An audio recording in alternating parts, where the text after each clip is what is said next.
Hi guys, good morning. Madami na guys bunga. Oh. Tingnan nyo, hanggang sa taas. Yan oh, kami di ba?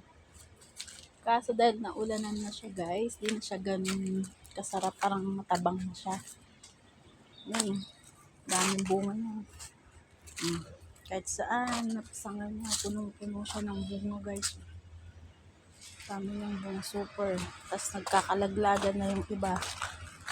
Pero pag tinikman mo siya, ano to, hinog na siya, pero yung lasa niya, matabang na.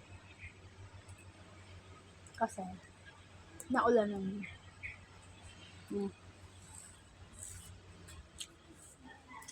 Dami oh. Sobrang dami ng bunga oh. Yan, di ba?